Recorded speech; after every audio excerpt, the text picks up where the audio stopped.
আসসালামু আলাইকুম গাইজ। আজকে আপনাদের সামনে আসলাম নতুন একটি ব্লগ নিয়ে। আজকে আপনাদেরকে দেখাবো আমাদের নাবানা টয়টা থ্রেড সেন্টারে রঙের কাজগুলো কিভাবে করা হয়। সো আশা করি আপনারা দেখবেন সম্পূর্ণ ভিডিওটা।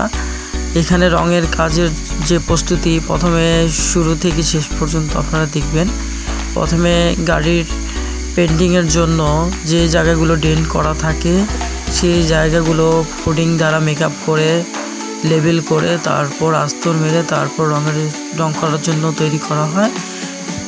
তারপর সবশেষে পেন্ডুমের ভিতরে গাড়িটা রেখে স্প্রে করে তার উপরে ক্লিয়ার কোট দিয়ে করা হয় চকচকে ঝকঝকে শাইনিং সুন্দর কালার পেন্ট। তো সো দেখতে থাকুন।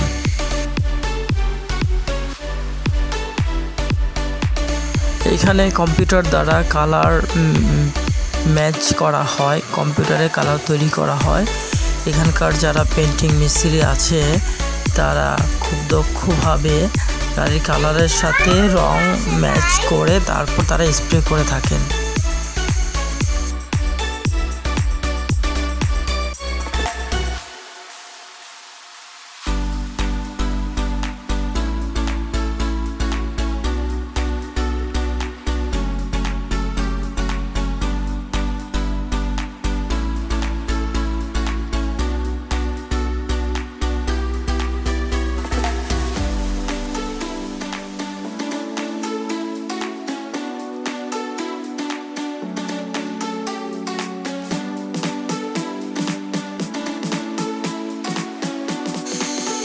এইখানে অ্যাক্সিডেন্ট করা গাড়ির যে অংশগুলো থাকে সেটা আগে খুলে তারপরে সেটা ডেন্ট করে তারপর সুন্দরভাবে ডেন্টিং করে মেরামত করে যাতে সমান করা হয়। তারপর যে ভিতরের অংশগুলো ঠিকঠাক করে তারপর পেন্টের কাজের জন্য তৈরি করা হয়। এখানে দেখুন কিভাবে কাজগুলো করা হচ্ছে। প্রতিটা পার্ট প্রতিটা অংশ গাড়ির প্রয়োজনে খুলে তারা কাজ করে থাকেন।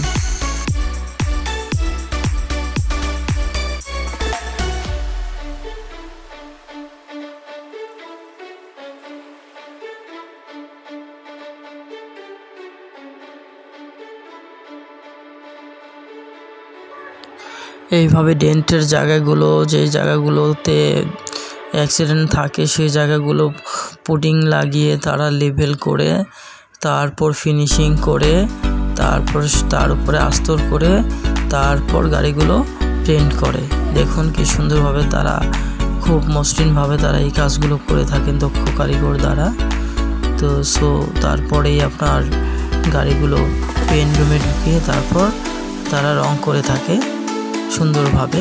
সো দেখতে থাকুন তাদের কাজগুলো।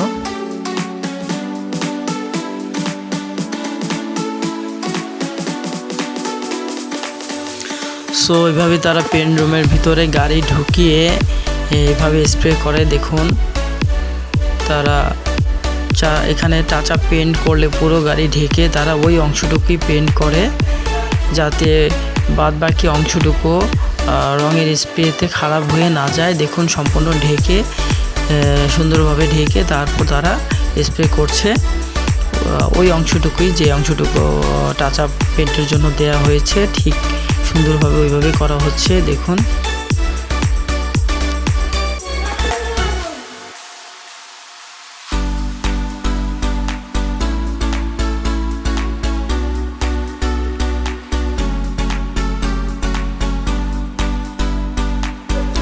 সো দেখুন গাইজ হয়ে গেল পেন্ট করা। তো আজকে এই পর্যন্তই। ভালো থাকবেন সবাই। আল্লাহ হাফিজ। আসসালামু আলাইকুম। এই পর্যন্তই। আল্লাহ হাফিজ।